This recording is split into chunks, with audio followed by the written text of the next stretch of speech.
Hey guys, tonight, we begin with the quiet, deliberate steps of a plague doctor in 17th century Venice, a figure moving through narrow canals and silent courtyards, tending to a city caught between fear and hope. Behind the long black coat and the strange beaked mask was a life of steady routine, preparing herbs, keeping careful distance, and recording each day's work in the fragile calm between outbreaks. It's a story of vigilance, ritual, and the quiet resilience needed to walk those streets. If you enjoy these slow journeys into the past, you might choose to follow along and join me again. And perhaps, if you wish, share in the comments where you're listening from and the time where you are right now. It's always fascinating to see where these stories travel. For now, dim the lights, settle in, and let the sound of water and stone carry you back to a Venice few have truly seen. The city waits, suspended in a haze of uncertainty and fear. Venice, once a jewel of the Mediterranean, now holds its breath, its canals eerily still in the early morning light.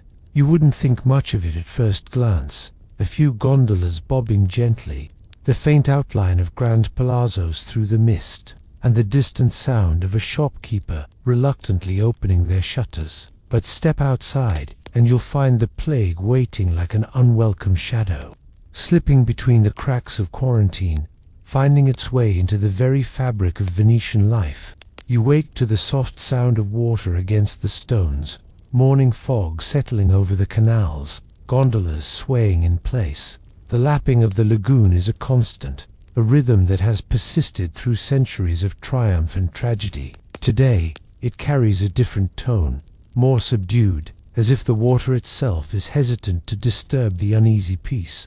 Somewhere, a boatman is pushing off from a weathered dock with the same quiet determination as yesterday, and the day before that. There's no rushing in a place like this. Every movement is measured, not out of caution alone, but because life here has agreed with itself that there's no point hurrying toward an uncertain future. As you don your beaked mask and heavy robes, the weight of your responsibility settles upon your shoulders. The plague doctor's attire, once a curiosity, now strikes fear into the hearts of those who glimpse your silhouette through the fog. Your steps echo off the damp stones as you make your way through narrow alleys and over arched bridges. The city seems to hold its breath as you pass, the usual bustle of Venetian life muted to a whisper. You pass beneath shuttered windows where voices speak low, carrying news through layers of cloth without the doors ever opening. Gossip and prayers mingle in the air, a tapestry of hope and despair woven in hushed tones. Another family struck down on the Cannaregio. One voice murmurs, "The Doge has ordered more ships turned away," whispers another. Each snippet of conversation is a thread in the complex web of a city under siege, not by armies, but by an invisible enemy that cares nothing for Venice's storied history or maritime might. The whispers from the windows follow you like persistent ghosts, each one a reminder of the lives hanging in the balance. You catch fragments of lives interrupted, a merchant lamenting his empty storerooms, a mother singing a lullaby to a feverish child, an old man reciting prayers in a voice thick with fear. The city's pulse beats in these hidden exchanges, a rhythm as vital as the tides that have shaped Venice for centuries. Above you, the clouds hang low, and the bells ring slower than you remember. The sky is heavy with stillness, as if the very air is reluctant to move and spread the contagion further. San Marco's campanile, usually a beacon of Venetian pride, now seems to toll with a mournful cadence. Each ring is a reminder of the passing hours, each silence between a moment to contemplate the lives lost and those still clinging to hope. Your rounds take you through a city transformed.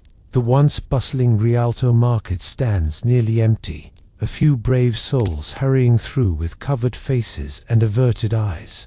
The Grand Canal, typically a highway of commerce and life, now bears only the occasional official gondola, its occupants swathed in protective garb. Even the pigeons in the Piazza San Marco seem fewer, as if they too have sensed the pall that has fallen over their urban roost.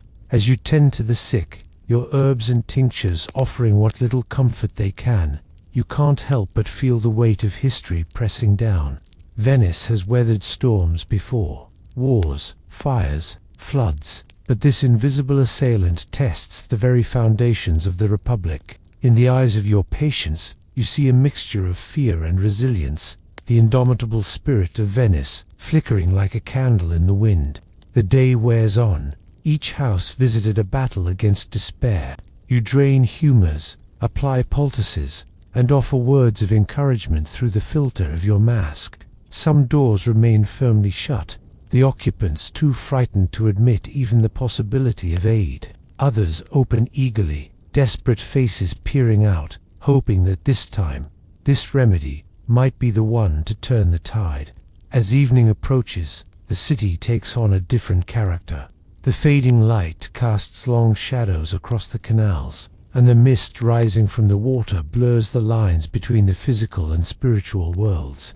Lanterns flicker to life in windows, each one a defiant spark against the encroaching darkness. The sound of chanting drifts from a nearby church, a plea to the heavens for deliverance. You make your final calls as night falls, the weight of the day's work settling into your bones.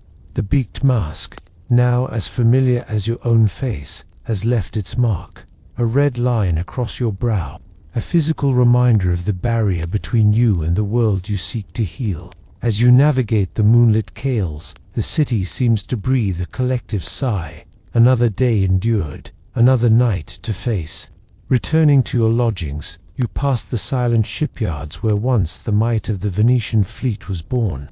Now, half-finished hulls stand as monuments to interrupted ambitions.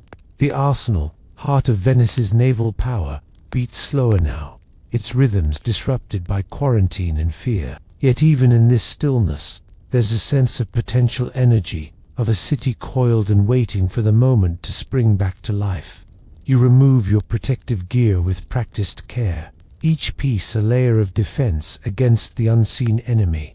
As you settle into your sparse quarters, the sounds of the city at night filter through, muffled conversations, the distant cry of a gull, the eternal lapping of water against stone. Venice, even in the grip of pestilence, remains a city of whispers and secrets, of beauty veiled but not diminished. Sleep comes fitfully, your dreams a jumble of masked figures and winding canals. In the depths of night, you're stirred by the sound of singing, a lone voice raised in a Venetian ballad, defiant in its melody. It's a reminder that even in the darkest times, the spirit of this floating city endures, buoyed by the strength of its people and the tides of history that have shaped it. As dawn breaks, painting the lagoon in hues of pink and gold, you rise to face another day. The mask and robes await, your armor in this invisible war.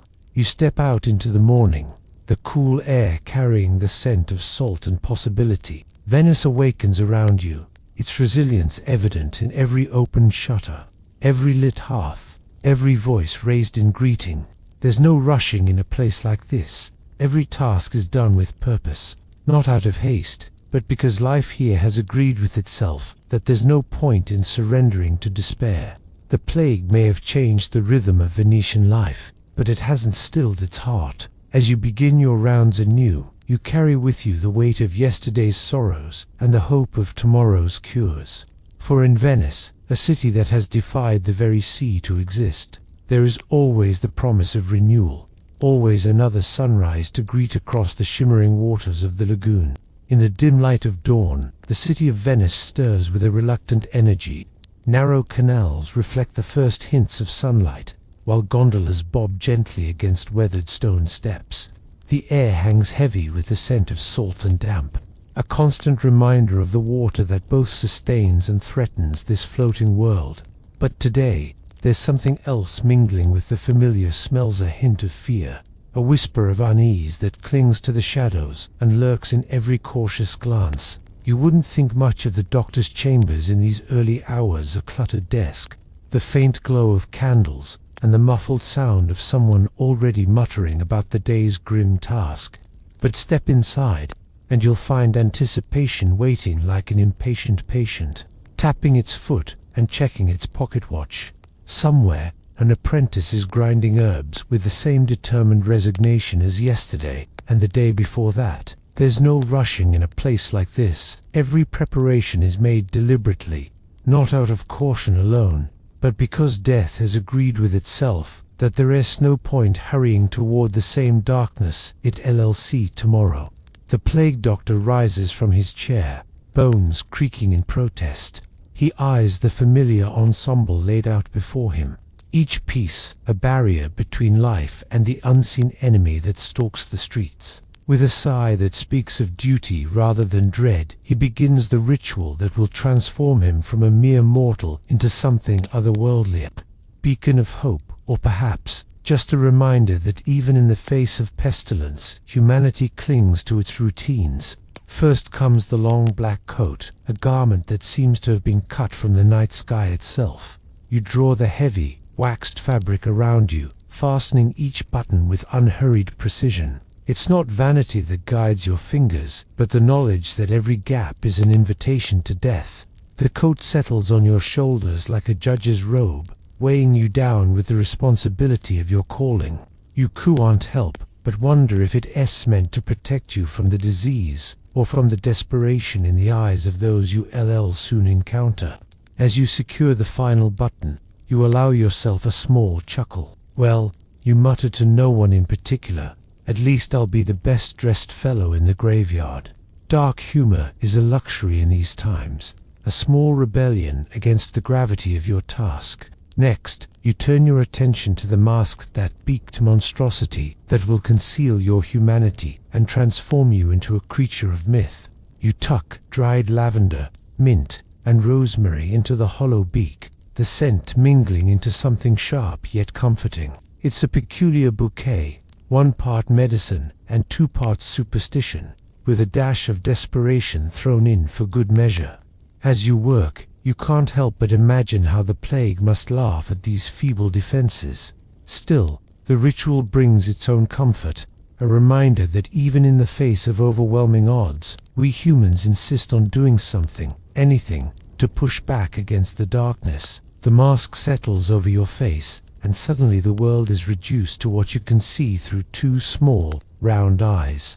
Your breath, warm and damp, fills the confined space, carrying with it the herbal aroma. It's almost pleasant, until you remember why you need it in the first place. Well, you sigh, your voice muffled and strange to your own ears. Better to smell like a garden than a charnel house. Finally, you take the polished wooden cane in your hand, its weight familiar, a tool for distance and for pointing without touch. It's a simple thing, really, just a stick with notions of grandeur. But in your grip, it becomes something more, a scepter of office, a barrier between you and the afflicted, a last line of defense against the grasping hands of the desperate. You tap it once, twice against the floor, testing its strength, or perhaps just reassuring yourself of your own. As you stand there, fully adorned in your plague doctor's regalia, you can't help but feel a bit ridiculous. Here you are, a grown man dressed like some nightmarish bird, about to waddle out into the streets of Venice to do battle with an enemy you couldn't even see. It's absurd, really, and yet it's deadly serious. You take a deep breath, filling your lungs with the scented air inside your mask. Outside, the city waits, its narrow streets and crowded buildings teeming with life and death in equal measure. You know that today, like every day, you'll walk those streets, peering into dim rooms and leaning over fevered bodies. You'll dispense what remedies you can, knowing full well that for many, your presence is more comfort than cure. With a final adjustment of your coat and a firm grip on your cane, you step towards the door. Once more unto the breach, you murmur, allowing yourself a small smile at the grandiosity of the quote. It's not exactly the heroic charge of Henry V, but then again, your enemy is far more insidious than any army. As you open the door, the sounds and smells of Venice wash over you, muted by your mask but still unmistakable. The day has begun in earnest now, and the city's pulse quickens with a nervous energy. You step out onto the street, your cane tapping a steady rhythm on the cobblestones. A few early risers shrank back as you pass, their eyes wide with a mixture of fear and hope. You nod to them, your beaked profile cutting a stark silhouette against the morning sky. It's a gesture meant to reassure, though you're not sure if it succeeds.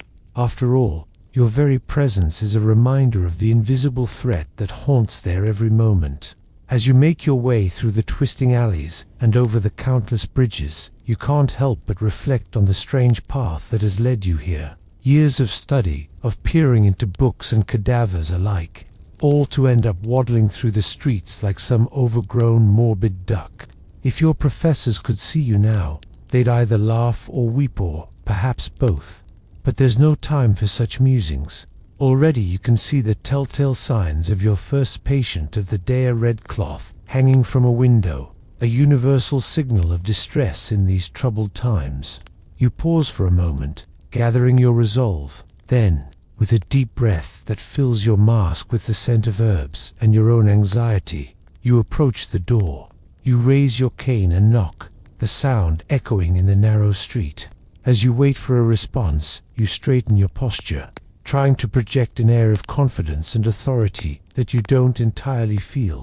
The door creaks open, revealing a pair of frightened eyes peering out from the darkness within. "Good morning," you say, your voice muffled but steady.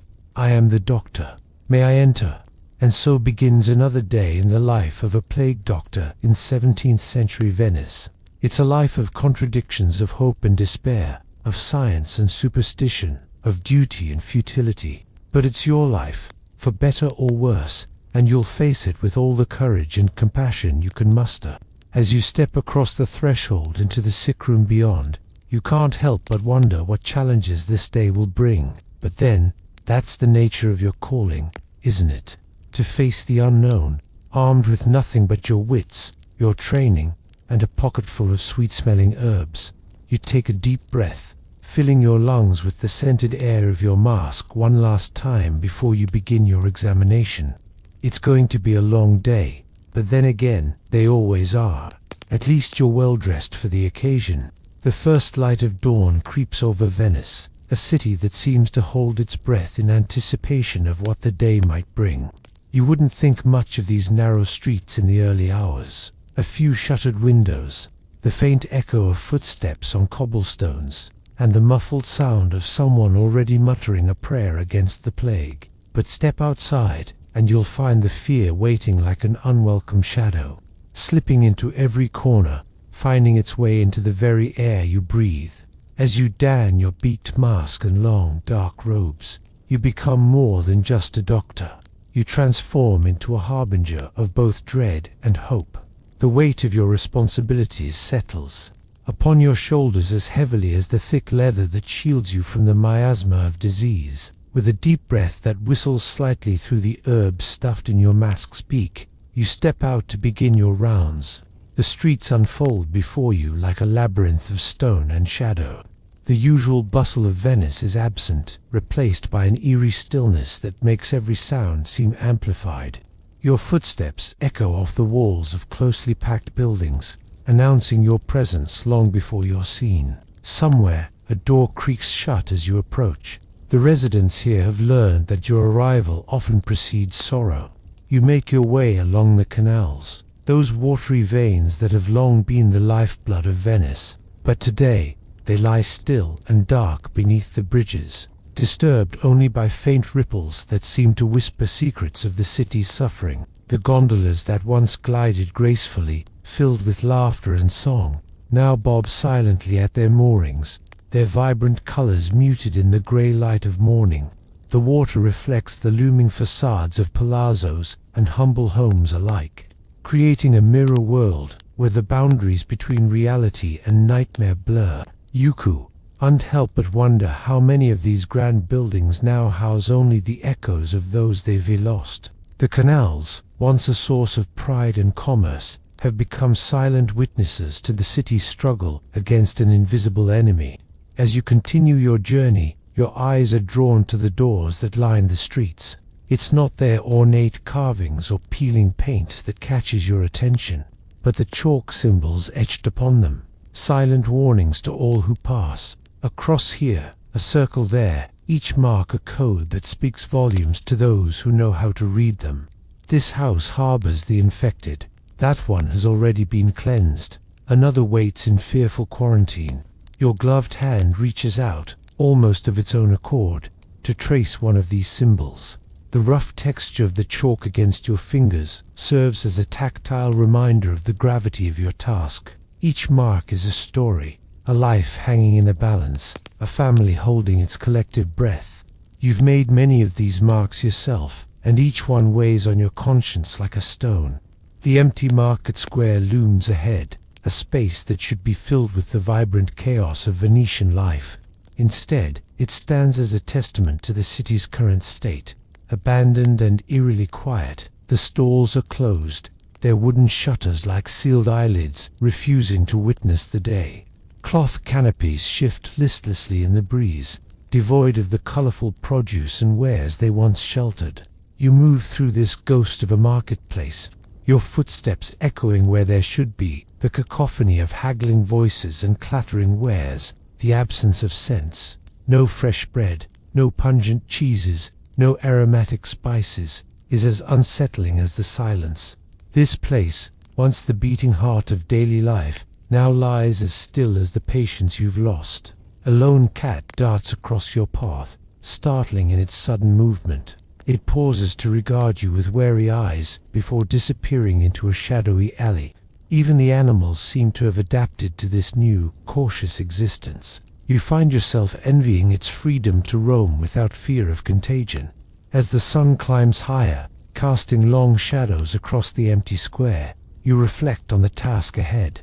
There will be houses to visit, symptoms to assess, remedies to administer, some more effective than others. You'll bring comfort where you can, and when you can't, you'll bring dignity to those in their final hours. The weight of your doctor's bag seems to increase with each step, filled as it is with herbs, tinctures, and instruments that often feel woefully inadequate against the relentless tide of the plague. But it is not just medicines you carry, it is the hopes and fears of an entire city, looking to you and your colleagues for salvation.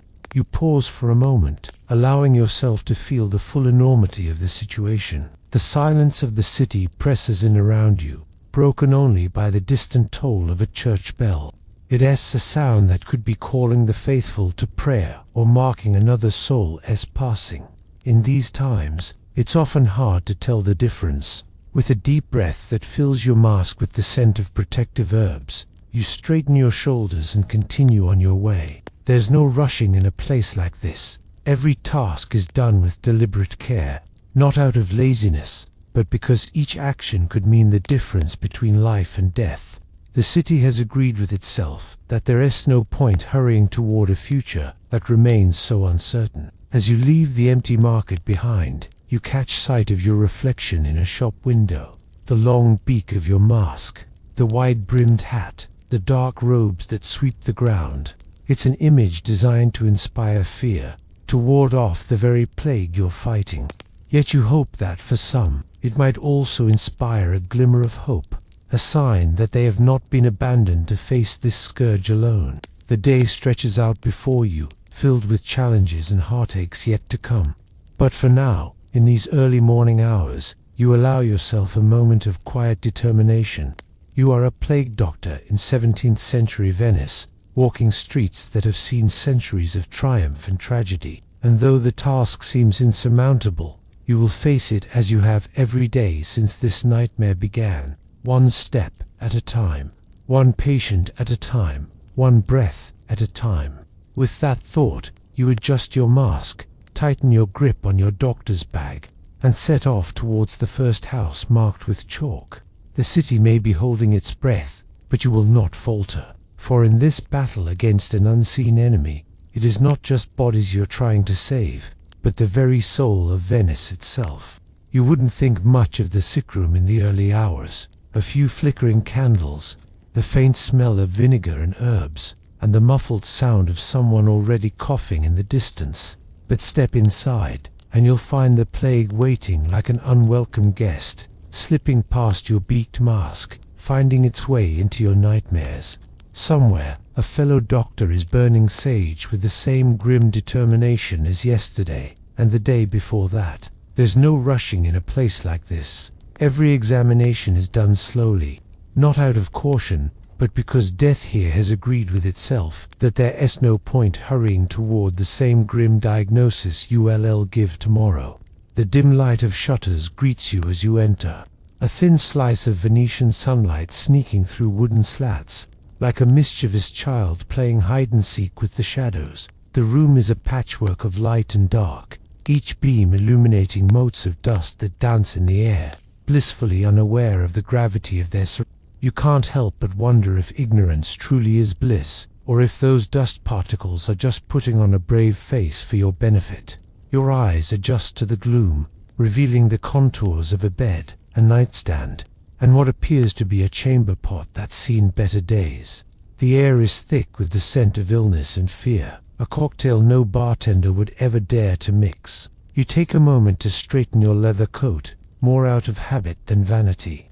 After all, when you're dressed like a bird-human hybrid from a fever dream, there's only so much primping one can do.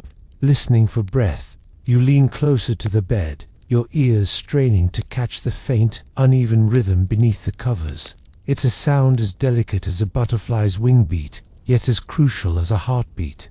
The patient's breathing is a Morse code of life, each inhale and exhale a message from the body saying, "I'm still here, don't give up on me yet." You find yourself holding your own breath, as if lending yours might somehow strengthen theirs. The silence between each breath stretches like a Venetian canal, long and winding, full of unseen depths and hidden dangers. You count the seconds, your mind a jumble of medical knowledge and silent prayers to whatever deity might be listening. In these moments, you're not just a doctor but a timekeeper, marking the precarious passage of life with each labored breath. A cough breaks the rhythm, sharp and sudden as a gondola or slapping water. It's a reminder that in this battle, you're merely a spectator, armed with herbs and hope, against an enemy you can't see. The irony isn't lost on you. Your mask, designed to keep death at bay, makes you look like the very specter you're fighting against. With gentle hands that belie the clumsiness of your thick gloves, you reach out to check the patient's pulse. You silently curse the fever, this invisible fire that burns from within, consuming your patient as surely as the flames that once devoured the Doge's palace. The quiet words come next, a whispered litany of instructions and reassurances that fall from your lips like petals from a wilting flower. "Rest," you murmur, though rest seems to be all they've done for days. "Drink this tincture," you advise, knowing full well it is about as effective as trying to put out a bonfire with a thimble of water.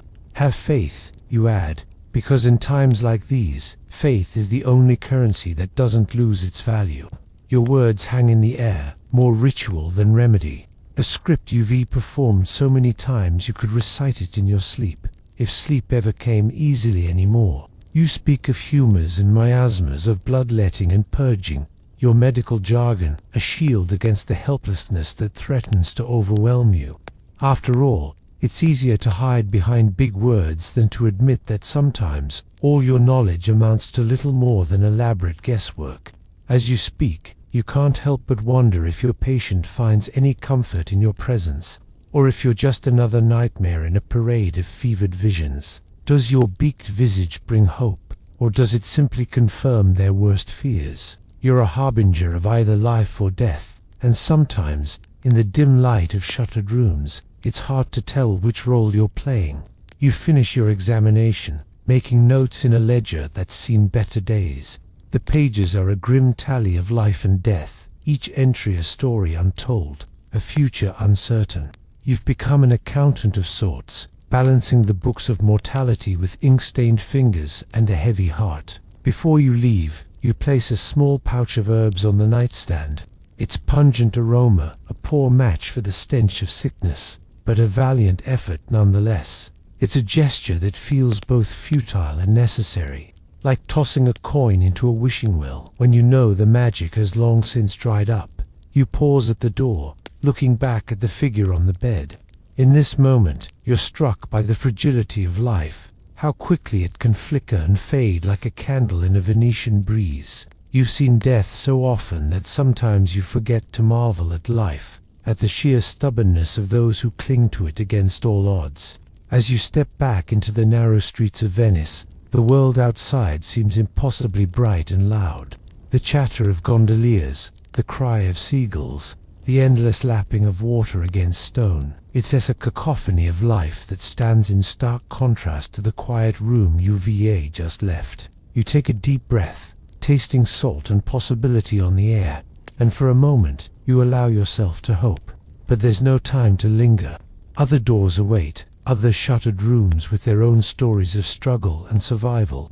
You adjust your mask, check your supplies, and move on to the next patient.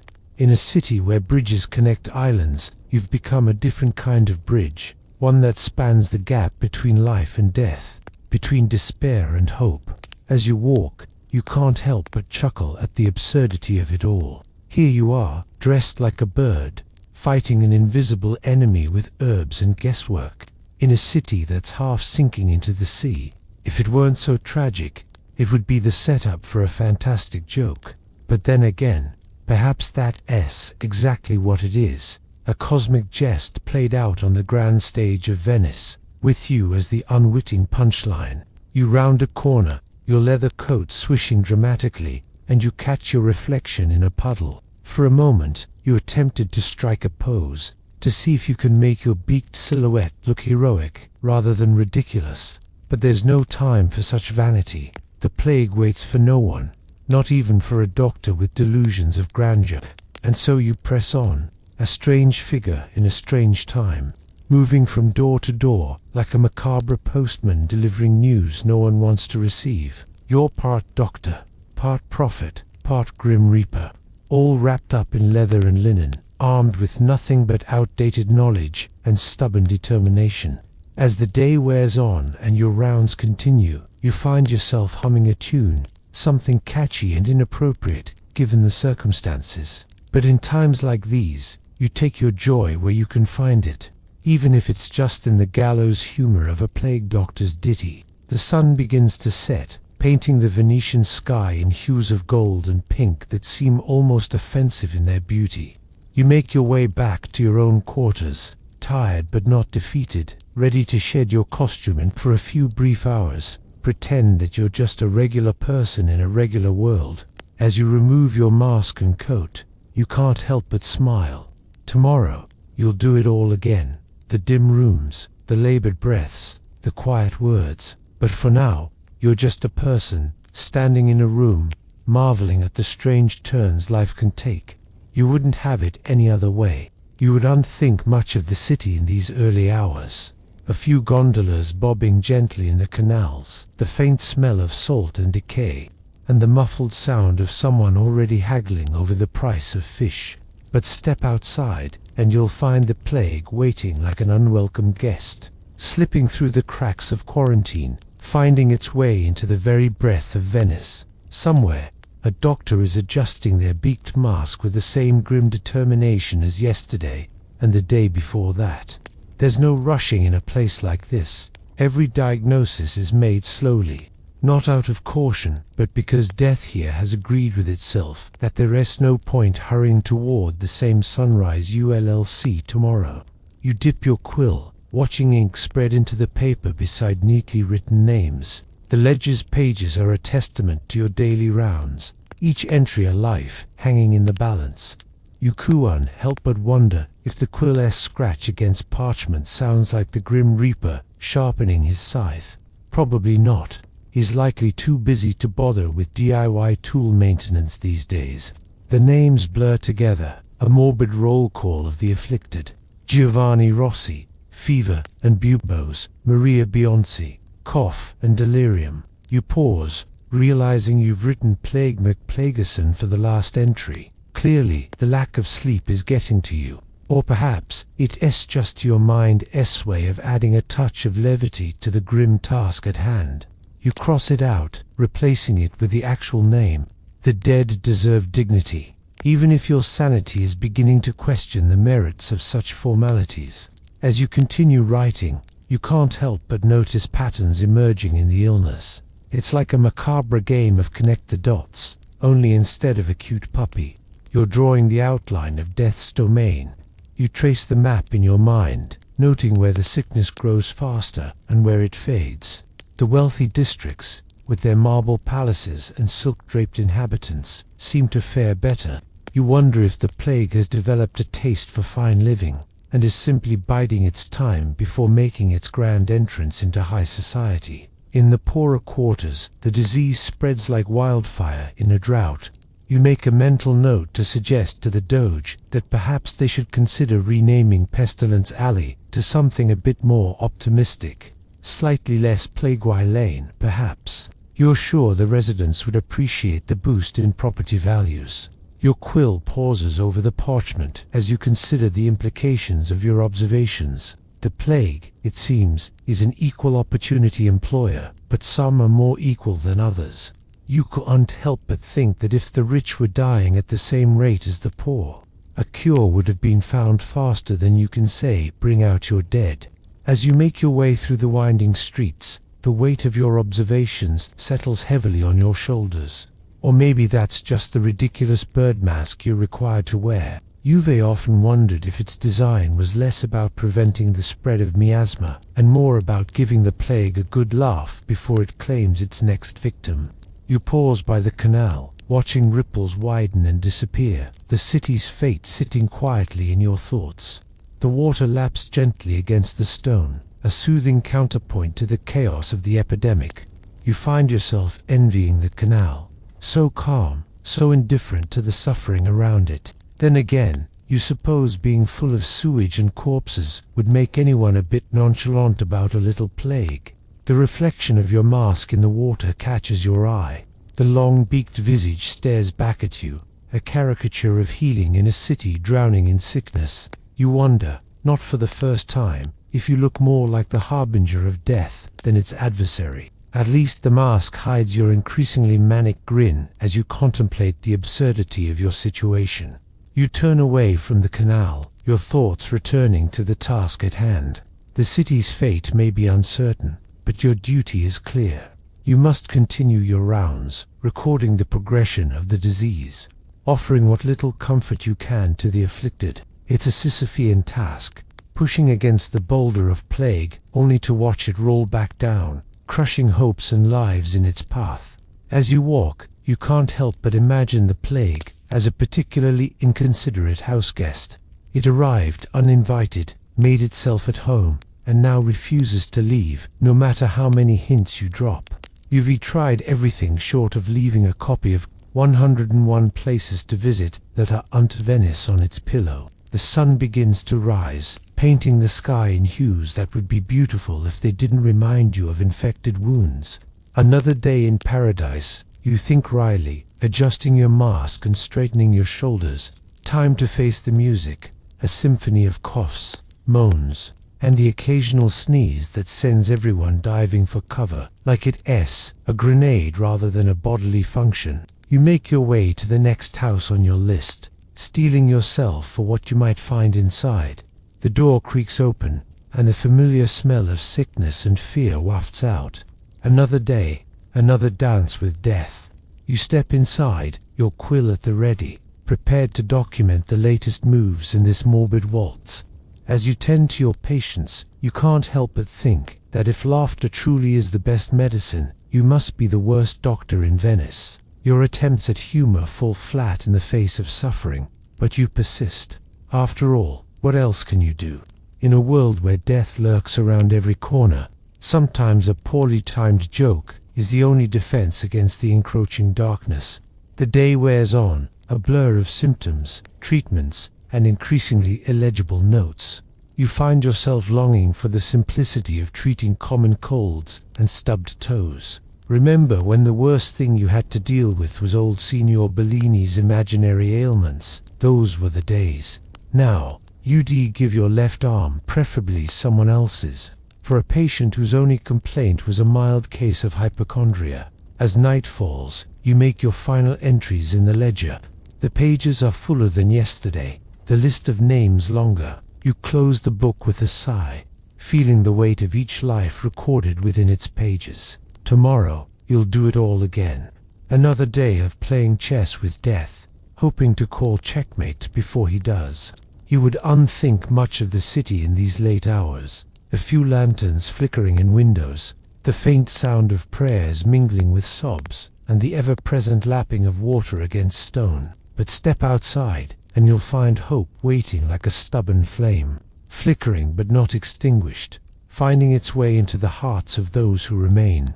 Somewhere, a child is laughing, reminding you why you don this ridiculous mask day after day.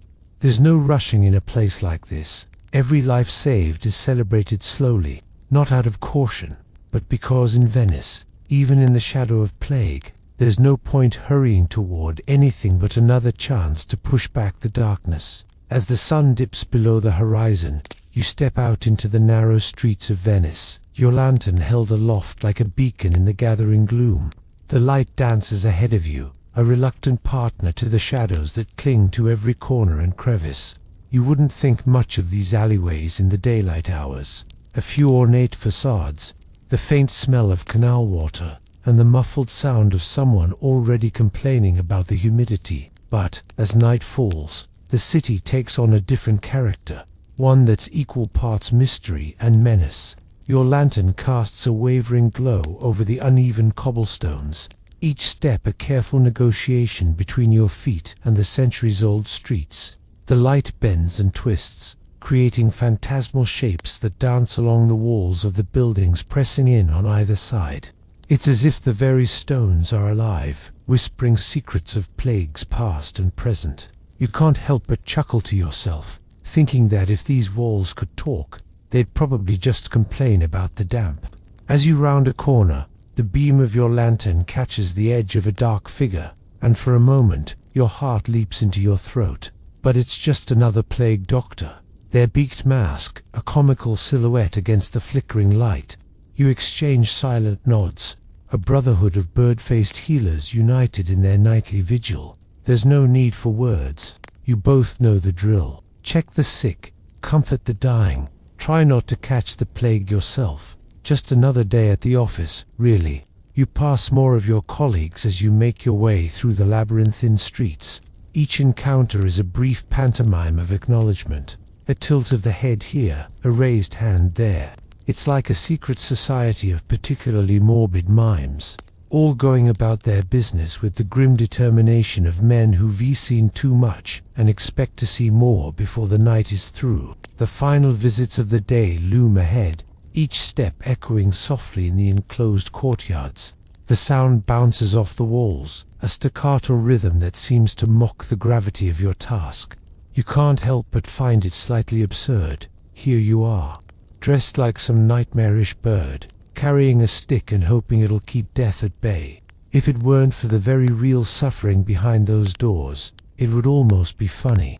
As you approach the first house on your list, you take a moment to adjust your mask. The long beak, stuffed with aromatic herbs, is supposed to purify the air you breathe. You're not entirely convinced it does anything other than make you smell like a walking spice market. But hey, it's better than nothing. And who knows, maybe the plague will take one whiff of your herbal cocktail and decide to find easier prey.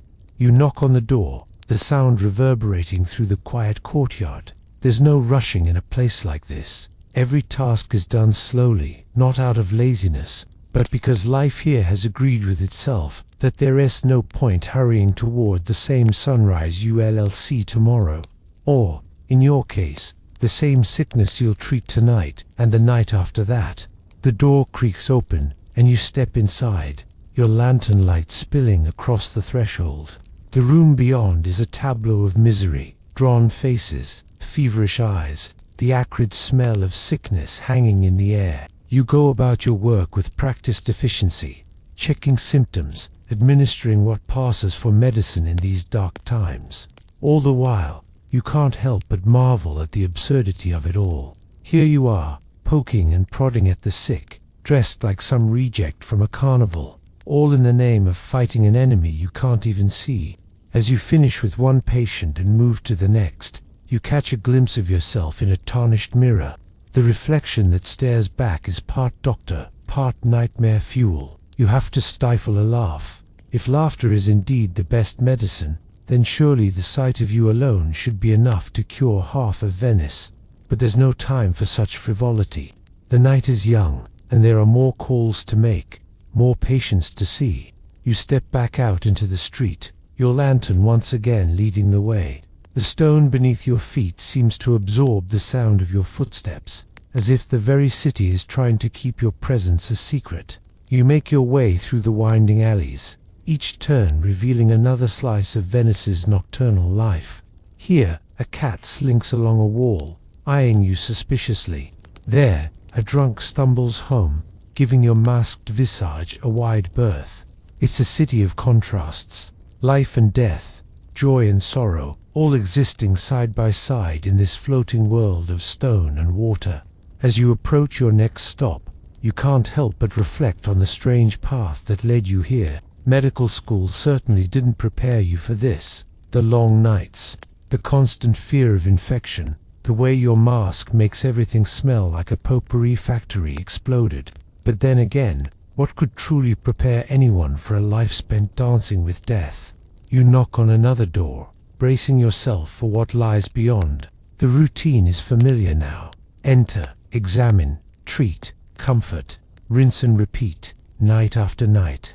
It's a grim business, but someone's got to do it. And if that someone has to look like a cross between a bird and a medieval executioner, well, so be it.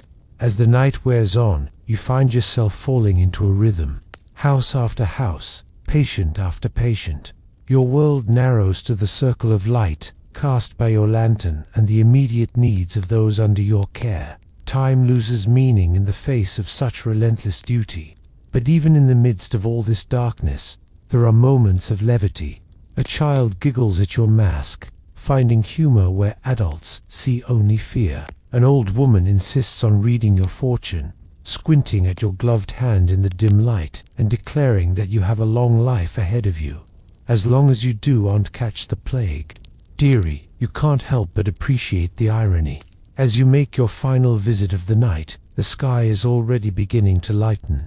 Dawn is creeping up on Venice, chasing away the shadows that have been your constant companions. You step out of the last house, your work done for another night. The city is different in these early hours, a few crooked roofs catching the first rays of sun, the faint smell of baking bread replacing the ever-present scent of illness. Somewhere, a neighbor is already complaining about the weather, their voice carrying across the still waters of the canal. You make your way home, your lantern now unnecessary in the growing light. Your steps are heavy with fatigue, but there's a sense of satisfaction too. Another night survived, another battle fought against the unseen enemy that stalks the streets of Venice. As you reach your door, you pause for a moment, taking in the sight of the city awakening. Life goes on, despite everything. People will still fall ill, and you'll still don your bizarre outfit to tend to them. But for now, there's rest to be had. You slip inside, leaving the worries of the night behind. Tomorrow will bring its own challenges, its own patience, its own dance with death. But that's a problem for future you. Right now, all you want is to shed your feathered facade and fall into bed. As you drift off to sleep, you can't help but smile at the absurdity of it all. Who would have thought that in the face of such tragedy, you'd find moments of humor? But then again, perhaps that's the greatest weapon against the darkness, the ability to laugh, even when the world seems determined to make you cry. And so another day ends in plague-ridden Venice, with a doctor who looks like a bird and a city that refuses to give up hope. It's not much, but it's something to hold on to in these dark times. After all, if you can't find a little humor in the face of death, what's the point of living? You would unthink much of the doctor's quarters in the early hours. A few flickering candles, the faint smell of herbs, and the muffled sound of someone already complaining about the latest plague rumors. But step inside, and you'll find the weariness waiting like an old friend, slipping into your bones, finding its way into the creases of your mask. Somewhere, a patient is coughing with the same grim determination as yesterday, and the day before that. There's no rushing in a place like this. Every task is done slowly, not out of laziness, but because death has agreed with itself that there is no point hurrying toward the same sunrise you'll see tomorrow. The mask comes off with a sigh of relief, as if you're shedding a second skin. You lift it away from your face, feeling the weight of the day's worries fall with it. The beak, once so imposing, now looks almost comical, like a prop from a particularly morbid puppet show. You can't help but wonder if the plague itself might have a good chuckle at the sight of you all, waddling around like overgrown, sinister ducks. Shaking the spent herbs into the fire, you watch as they spark and crackle, sending up little plumes of aromatic smoke. It's a strangely satisfying ritual, as if you're burning away not just the physical remnants of your rounds, but the metaphysical ones too. The scent of rosemary and wormwood mingles with the ever-present hint of vinegar, creating a fragrance that's equal parts medicinal and mystical. You half expect to see visions in the flames, perhaps a glimpse of a future where the streets aren't lined with the sick and dying. But no, it's just herbs and fire, doing what herbs and fire do best, reminding you that sometimes the simplest things are the most powerful. With the mask disposed of, you turn to the basin of water waiting patiently by the hearth. It's lukewarm at best, but after a day of trudging through Venice's labyrinthine streets, it might as well be a steaming bath drawn by the hands of angels themselves. You dip your hands in, feeling the water embrace them, its touch both cleansing and comforting. The faint scent of vinegar rises with the steam, a smell that once made you wrinkle your nose but now feels as familiar as your own skin. You wash slowly, methodically, as if performing some sacred rite. Each finger is given its due attention, each nail scrubbed with the care of a jeweler polishing a precious stone. It's not vanity that drives this careful cleansing, but a mix of professional pride and sheer survival instinct.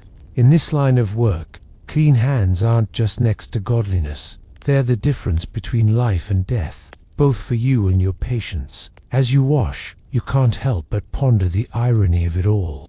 Here you are, scrubbing away at your hands like Lady Macbeth on a particularly guilty day, all in the name of fighting an enemy you can't even see. It's almost funny, in a dark sort of way. You wonder if the plague has a sense of humor. If it does, it's probably laughing its microscopic head off at the sight of you all, with your bird masks and herb bundles, trying to ward it off like superstitious villagers fending off evil spirits. The candlelight flickers, casting dancing shadows on the walls. In the wavering light, your hands look older than you remember, the skin mapped with lines and calluses that weren't there when you first donned the beaked mask. Each wrinkle tells a story of lives saved, lives lost, and the countless hours spent walking the tightrope between the two. You flex your fingers, watching as the shadows mimic the movement. For a moment, it's as if you're puppeteering your own hands, controlling them from some distant, less weary place, with your hands clean, or at least, as clean as they're going to get in this world of miasmas and mysterious humors. You turn your attention to your face. The water, now slightly murky, feels cool against your skin. You splash it liberally, enjoying the sensation of the day's grime being washed away. It's amazing how much can accumulate in the course of a day, both physically and metaphorically. You scrub at your cheeks, your forehead, behind your ears, as if you could wash away not just the sweat and dirt, but the memories of the day's patients, their faces etched with fear and hope in equal measure. As you dry your face with a rough cloth, you catch a glimpse of yourself in the small, slightly tarnished mirror hanging on the wall. The face that looks back at you is a stranger and an old friend all at once. The eyes are the same, perhaps a bit more tired, a bit more knowing, but everything else seems to have shifted subtly, as if the weight of your profession has reshaped you from the inside out. You wonder, not for the first time, what your younger self would think of this reflection. Would he recognize the determined set of the jaw, the compassionate crinkle around the eyes, or would he turn away, frightened by the future that awaits him? With the rituals of cleansing complete, you find yourself drawn to the window. Outside, Venice sleeps, or at least pretends to.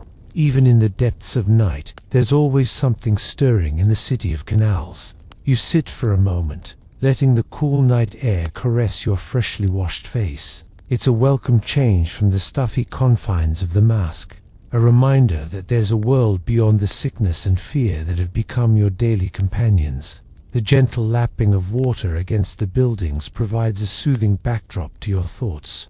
It's a constant in a world that seems to shift and change with every passing day. You listen, letting the rhythm wash over you, imagining it, carrying away the day's worries like so much flotsam and jetsam. In the distance, you can hear the faint cry of a gull, an early riser, or perhaps one that never slept. You wonder if birds can catch the plague.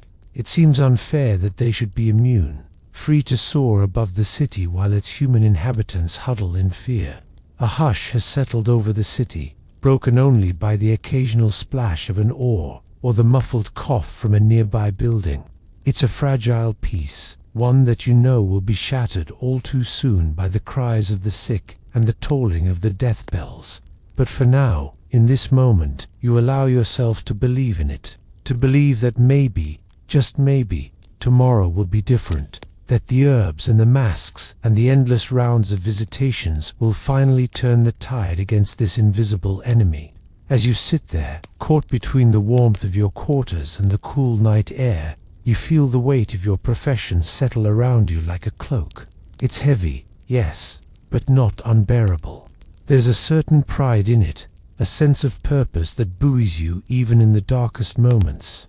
You are a plague doctor, a guardian standing between the people of Venice and the spectre of death that stalks its streets. It's a role you never imagined for yourself. Yet here you are, bird-masked and determined, ready to face whatever the dawn might bring. You allow yourself a small smile, unseen by anyone but the moon and stars. There's a certain absurdity to it all, isn't there? Here you are, fighting death, armed with little more than herbs and hope, in a city built on water and dreams. If it weren't so deadly serious, it might be the setup for a particularly elaborate joke. But then again, perhaps that's exactly what it is. A cosmic jest, with all of you as the unwitting punchline. With a sigh that's equal parts weariness and resolve, you close the window. The night air has done its work, clearing your head and steeling your spirit for the challenges that await. You move about your quarters, extinguishing candles and tidying away the remnants of your evening ritual. Each action is deliberate, a small defiance against the chaos that reigns outside these walls. As you prepare for bed, your eyes fall on the mask hanging by the door. In the dim light, it seems to watch you, its beak a silent reminder of the role you'll don again come morning. You nod to it, a gesture somewhere between respect and resignation. Until tomorrow, old friend, you murmur, your voice barely above a whisper. You settle into bed, feeling the aches and pains of the day melt into the mattress. Sleep comes quickly, as it always does these days. Your last conscious thought is a hope, fragile but persistent, that tomorrow might be the day the tide turns, that the herbs might finally prove potent enough, the quarantines effective enough, to stem the relentless march of the plague. And so another day ends for the plague doctor of Venice. Outside, the city sleeps fitfully, its dreams haunted by the spectre of disease. But here, in this small room, there's a pocket of peace, a moment of respite before the dawn brings with it a new day of masks and mysteries, of life and death balanced on the edge of a beak. The candle gutters out, plunging the room into darkness, but even in the shadows, hope flickers, faint but unextinguished.